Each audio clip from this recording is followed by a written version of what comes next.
Hello guys, welcome back to my channel. I am your fashion friend Vidushi. तो last video में मैंने जैसे बोला था कि हम फैब्रिक्स के बारे में बात करेंगे। तो इस वीडियो में अभी हम फैब्रिक के बारे में बात करेंगे। तो मैंने क्वेश्चन भी पूछा था कि फैब्रिक कितने तरह के होते हैं। तो मेनली फैब्रिक दो तरह के होते हैं, नेचुरल फैब्रिक और मैन मेड फैब्रिक। तो जो नेचुरल फैब्रिक होते हैं वो होते हैं सिल्क, कॉटन, वूल, जो हमें नेचर से मिलते हैं। सिंथेटिक फैब्रिक या मैन मेड फैब्रिक जो होते हैं वो होते हैं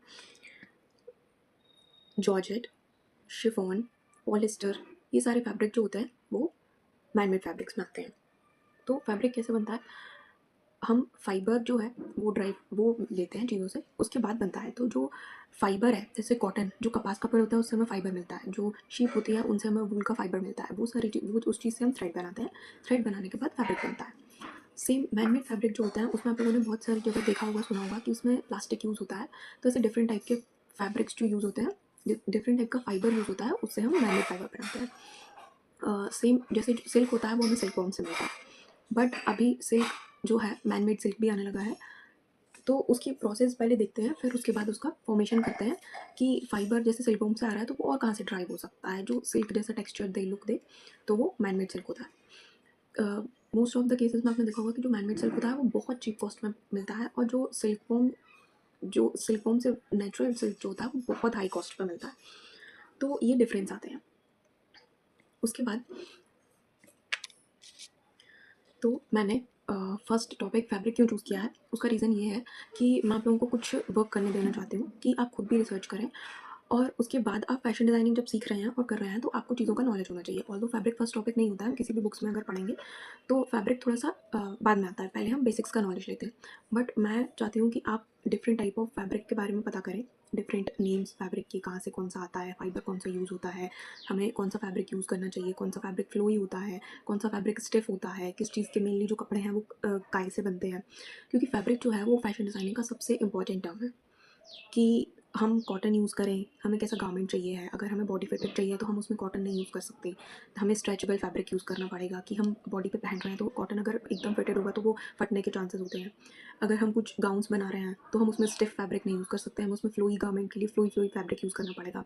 लाइक रेयॉन जो होता है उसका नेचर फ्लोई होता है, जो सिल्क है उसका नेचर फ्लोई होता है। जो सॉफ्ट फैब्रिक होते हैं वो किस टाइप के गारमेंट्स में यूज़ करना है। तो ये सारी चीज़ों को आपको देखना और ऑब्जर्व करना पड़ेगा।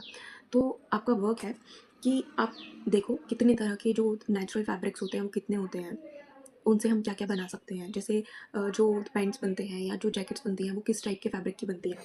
दूसरी चीज़, कॉटन जो है वो प्रैक्टिस के लिए बेस्ट होता है। वेट मैं आपको शो करती हूँ। कॉटन भी डिफरेंट टाइप के होते हैं, जैसे कि वेट,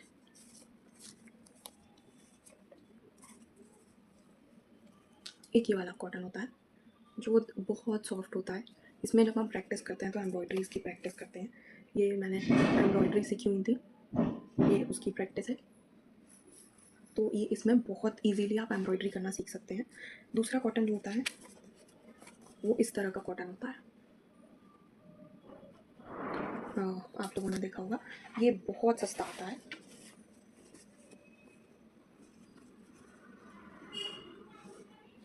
इसमें हम प्रैक्टिस करते हैं गारमेंट्स बनाने की।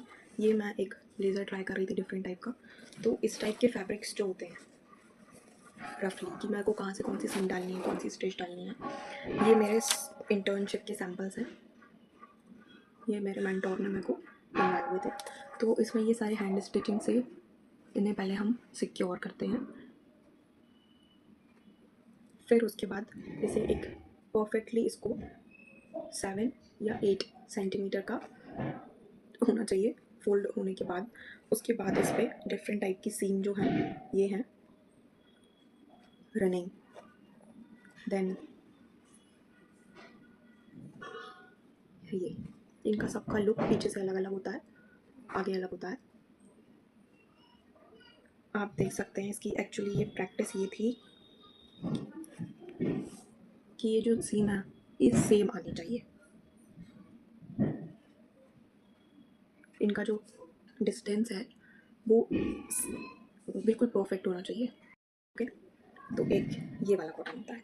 तो ये वाला जो कॉटन होता है ये बेस्ट होता है किसी भी चीज़ को सीखने के लिए, कोई भी गारमेंट बनाने के लिए। इसमें जो स्टिचिंग और आपको इतना ईजी होता है इसमें कुछ भी करना। वेट आई शो, हमने अगर ये ऐसा किया है तो ये ऐसा ही रहेगा, ये मशीन पे स्लिप नहीं करेगा, ये आपके हाथों पे स्लिप नहीं करेगा, ये ईजी टू होल्ड होगा। इस पे आप कोई भी चीज़ जब मशीन से भी सिलाई लगाएंगे तो बहुत फिनिशिंग आएगी। और ऐसा नहीं है कि आप इस पे कुछ बहुत डिफरेंट डिज़ाइन नहीं बना सकते। जैसे बहुत सारी चीज़ें इस पे भी करी जा सकती हैं, ये आपको फिगर आउट करना है कि आप क्या कर रहे हैं, किस तरह से डिज़ाइन बना रहे हैं।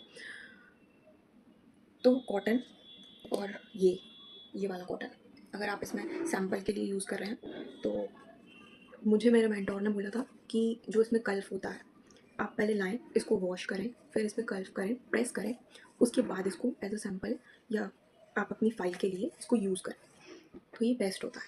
हमें ये चीज़ कॉलेज में नहीं बताई गई थी। कॉलेज के जो मेरे सैम्पल्स हैं वो बहुत ही नॉर्मल इस तरह के कुछ सिंथेटिक टाइप का कॉटन है, जो कि बहुत स्लिपरी था। हमने बहुत सारे लोगों ने कुछ भी कलर्स यूज़ किए थे, डार्क कलर्स यूज़ किए थे, तो उसमें प्रॉपरली स्टिचिंग भी नहीं दिखती है। बहुत सारी जगह पर ये नॉलेज नहीं दिया जाता है कि आपको कौन सा फैब्रिक स्टार्टिंग में यूज़ करना है, बट मैं आपको सजेस्ट करूँगी कि बेस्ट है ये, बहुत इसकी कॉस्ट बहुत कम होती है, ये कहीं पे भी इजीली मिल जाता है, तो आप इसको ही यूज़ करें। दूसरे सेकंड जो चीज़ है वो ये है कि जब हम कटिंग करते हैं, स्टिचिंग करते हैं, तो उसमें ये जो पैटर्न होता है ये सिर्फ बिगिनर्स नहीं यूज़ करते हैं, ये बड़े बड़े ब्रांड्स में भी जब वो अपना नया डिज़ाइन लॉन्च करते हैं, नया डिज़ाइन आता है, तो पहले वो ये वाले फैब्रिक में प्रैक्टिस करते हैं। अब आप ये देख रहे होंगे कि इसमें कोई फॉल नहीं है, ये जैसा है वैसा ही है। कोई भी फैब्रिक अगर मैं ऐसे पकड़ूंगी तो उसमें एक फॉल आएगा, बट इसमें गलत किया हुआ है तो इसमें कोई फॉल नहीं आ रहा है। ये बहुत थिक है, थिक हो चुका है। इसको मैंने ऐसे फोल्ड किया हुआ तो ये फोल्डेड ही है, ये खुल नहीं रहा, कुछ नहीं हो रहा है। बट सेम अगर मैं इस फैब्रिक को ऐसे पकड़ूंगी तो इसमें ये ऐसे फॉल आता है, तो ये मशीन में भी प्रॉब्लम होती है। तो हम जब सीख रहे थे फैशन डिज़ाइनिंग, तो मेरा ग्रुप था उसमें किसी के भी गारमेंट्स, जब हम फर्स्ट गारमेंट बनाते हैं, प्रैक्टिस करते हैं, तो वो रेयरली ऐसा होता है कि कुछ पहनने लायक बनता है। बट हमने क्या किया था, हम मार्केट जाते थे, मार्केट से रिसर्च पे जाते थे, तो हम बहुत डिफरेंट बहुत अट्रैक्टिव फैब्रिक, बहुत सारा एक्सपेंसिव फैब्रिक लेकर के आते थे। कई बार हम फैब्रिक लेके आते थे 300 रुपीज़ मीटर। ये जो होता है ये आपको max to max 50 rupees metre में मिल जाएगा कहीं पर भी, इससे ज़्यादा महंगा आई डोंट थिंक सो कहीं मिलेगा। तो 300 मीटर जब आप फैब्रिक लाते हो, 300 रुपीज़ मीटर और 350 रुपीज़ मीटर, और उसके बाद अगर वो गारमेंट पहनने जैसा नहीं बनता है, या आप उसमें प्रॉपर स्टिचिंग ही नहीं लगा पा रहे हैं, आपको सफाई से आ ही नहीं रहा, आपको उसकी कटिंग समझ नहीं आई क्योंकि वो इतना फ्लोई था, आपकी कटिंग गलत हो गई, तो आप इतना महंगा फैब्रिक अगर ले भी रहे हैं और वो अच्छा नहीं बना, तो आप उसको पार्टी में भी पहन करके नहीं जा सकते हैं। या अगर आप सोचें कि आप उसको कहीं पे भी यूज़ कर पाएँ, तो वो किसी यूज़ के नहीं होते हैं। मेरे पास ऑलमोस्ट 2 बैग कपड़े बन चुके हैं जो मैंने प्रैक्टिस में यूज़ किए थे, बट ये जो होते हैं ये बेस्ट होते हैं। आप इनको यूज़ कर सकते हो, आप इनकी कटिंग कर सकते हो। अभी मैंने जैसे ये जैकेट बनाई थी, तो यहाँ पे इसमें कटिंग्स है, मैंने इसमें ये पॉकेट्स ट्राई किए हुए थे। अभी मैं ये खोल के एज अ सैम्पल कहीं पे भी यूज़ कर सकती हूँ, इसका मैं बहुत सारा यूज़ कर सकती हूँ। ये कॉटन है, ये अगर मैं थ्रो भी कर दूँगी तो ये बहुत ही सस्टेनेबल चीज़ है, जो अपने सॉइल ईज़िली सॉइल में मिक्स हो जाएगा और डिकम्पोज हो जाएगा। बट जो हम सिंथेटिक फैब्रिक लेते हैं, वो हम अगर पहन भी नहीं रहे हैं और वो किसी यूज़ भी नहीं आ रहे हैं, हम फेंक देते हैं, तो वो सस्टेनेबल ऑप्शन भी नहीं होता है। तो मैं रिकमेंड ये करूँगी कि आप कॉटन ही यूज़ करें। नेक्स्ट, जो हमारा फैब्रिक होता है, तो हमें फैब्रिक और फाइबर्स क्यों समझना है। जो हमारी स्टार्टिंग प्रोसेस होती है गारमेंट बनने की, तो जो बड़े बड़े डिज़ाइनर्स होते हैं, जिनका प्रोडक्शन हाउस, जो आप टेक्सटाइल से स्टार्ट करते हैं, वो ऑर्डर देते हैं कि हमें हमारे फैब्रिक में ये वाला फ़ाइबर यूज़ करना है, हमें हमारा फैब्रिक जो है वो इस पैटर्न में चाहिए है, उसकी बुनाई जिसको कहते हैं वो ऐसी होनी चाहिए, ये वाला फैब्रिक होना चाहिए, उसमें ये फ़ाइबर यूज़ होने चाहिए। आजकल हम देखते हैं कि बहुत सारे different type of fabrics market में अवेलेबल हैं, जिनके नेचुरली नाम भी नहीं होते हैं और वो नए नए नेम से आते हैं मार्केट में। डिफरेंट टाइप ऑफ फाइबर और डिफरेंट टाइप ऑफ टेक्सटाइल जो होता है, वो फाइबर्स के जो मिक्स मैच करके, डिफरेंट थ्रेड यूज़ करके, और उनका फॉर्मेशन होता है। तो हमें नहीं पता होता कि इसमें क्या डिफेक्ट आएगा, बनने के बाद क्या होगा। तो जो अच्छे डिज़ाइनर्स होते हैं उन्हें पता होता है कि उनका फ़ाइबर, हमें फ़ाइबर कौन सा चाहिए है, उसके बाद उसकी प्रोसेस क्या होगी कि गारमेंट में कोई भी फॉल्ट ना रहे, तो वो अपना फाइबर से चूज़ करते हैं। वो ऐसा नहीं होता कि मार्केट में गए, हमने ये टेक्सटाइल उठाया या ये लिया और हो गया, नहीं। जो स्टार्टिंग से फैशन बन रहा है या जो फैशन गारमेंट्स बनते हैं, उनका फाइबर पे भी फोकस होता है, उन्हें प्रॉपर्ली फाइबर का भी नॉलेज होता है, फैब्रिक का भी नॉलेज होता है, किस तरह के टेक्सटाइल आ रहे हैं, किस तरह का प्रिंट चाहिए है, उसमें कैसा फॉल होना चाहिए, उसको स्टिफ करने के लिए गारमेंट में किस तरह का फाइबर ज़्यादा यूज़ होना चाहिए, किस फाइबर को क्या कहते हैं, उन्हें सारा नॉलेज होता है। इवन जिनके जो मेरे मेंटोर थे, जिन्होंने जिनके अंडर में मैंने इंटर्नशिप करी है, उन्होंने मुझे बताया था कि वो जब वर्क करते हैं, वो जब किसी चीज़ का ऑर्डर देते हैं, तो वो मैन्युफैक्चरिंग उसकी देखने जाते हैं। उन्हें मोस्ट ऑफ द टेक्सटाइल की मैन्युफैक्चरिंग पता है कि कैसे होती है, उसमें कितना फाइबर यूज़ होता है।